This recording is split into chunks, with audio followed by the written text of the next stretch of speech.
Hello everyone. जैसा कि आप जानते हैं, अल्कोहल का एक प्रमुख उपयोग मादक पेय पदार्थों के निर्माण में होता है। क्या आप अन्य प्रमुख व्यावसायिक उपयोग बता सकते हैं? ठीक है, इसका उपयोग निर्जलीकरण विधि द्वारा एल्कीन के निर्माण में किया जाता है। आइए इस वीडियो में इसके बारे में जानें। अल्कोहल कार्बनिक यौगिकों का वह वर्ग है जिसे निम्न सामान्य सूत्र द्वारा दर्शाया जा सकता है, ROH। उदाहरण के लिए 2-मिथाइल प्रोपेनॉल लेते हैं। प्रोटिक अम्ल जैसे सांद्रित H2SO4 के साथ 443 केल्विन पर उपचारित करने पर अल्कोहल अणु कार्बन परमाणु अंकन 1 से जुड़े OH समूह को त्याग देता है, जिसे अल्फा कार्बन कहते हैं, और कार्बन परमाणु नंबर 2 के H को बीटा कार्बन कहते हैं। नतीजतन इस अभिक्रिया को 1,2 विलोपन अभिक्रिया कहा जाता है। अभिक्रिया के परिणाम स्वरूप एक एल्कीन और जल का निर्माण होता है। अल्कोहल से जल निष्कासन के कारण अभिक्रिया को अल्कोहल का निर्जलीकरण कहते हैं।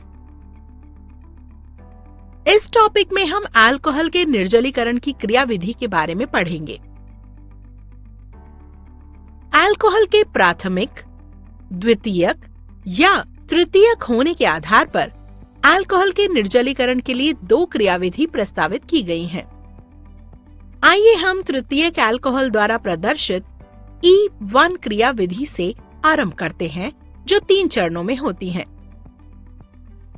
पहले चरण में हाइड्रोनियम आयनों से H+ आयन, जो पहले से ही विलयन में हैं, आइसोब्यूटाइल अल्कोहल अणु के इलेक्ट्रॉन समृद्ध ऑक्सीजन अणु की ओर आकर्षित होते हैं, जिसके कारण प्रोटोनीकृत अल्कोहल का निर्माण होता है, जिसे आइसोब्यूटाइल ऑक्सोनियम आयन कहते हैं। यह एक तीव्र चरण है।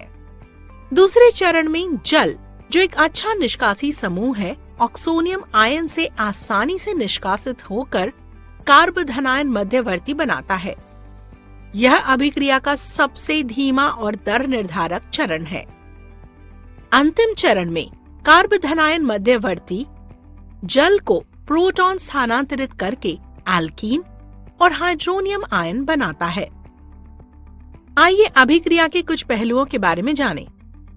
यहाँ कार्बधनायन मध्यवर्ती ब्रोंस्टेड अम्ल के रूप में और जल ब्रोंस्टेड क्षार के रूप में व्यवहार करता है। इस अभिक्रिया को कार्बधनायन का विप्रोटोनीकरण कहते हैं। परिणाम स्वरूप एल्कीन और प्रोटॉन का निर्माण होता है।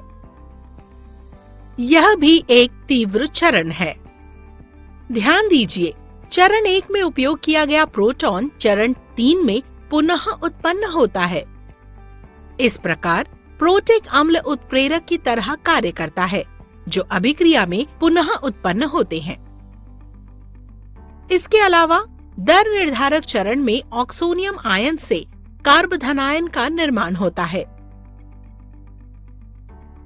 तृतीयक, द्वितीयक और प्राथमिक कार्बधनायन की तुलना से पता चलता है, अल्काइल समूहों के इलेक्ट्रॉन दाता +I प्रभाव के कारण तृतीय कार्बधनायन सबसे स्थायी है और आसानी से बनता है। अतः तृतीयक अल्कोहल सबसे आसानी से निर्जलित होते हैं। हालांकि प्राथमिक कार्बधनायन इतना अस्थायी है कि यह शायद ही कभी बनता हो। साथ ही प्राथमिक अल्कोहल निर्जलीकरण की E1 क्रियाविधि का पालन नहीं करते हैं और E2 क्रियाविधि द्वारा निर्जलित होते हैं। हम अपने अगले टॉपिक में अल्कोहल के निर्जलीकरण की E2 क्रियाविधि के बारे में पढ़ेंगे। सारांश: हमने अध्ययन किया है अल्कोहल की अम्ल उत्प्रेरित निर्जलीकरण अभिक्रियाएं 1,2 विलोपन अभिक्रियाएं हैं, जिनमें अल्कोहल एक एल्कीन में परिवर्तित होता है।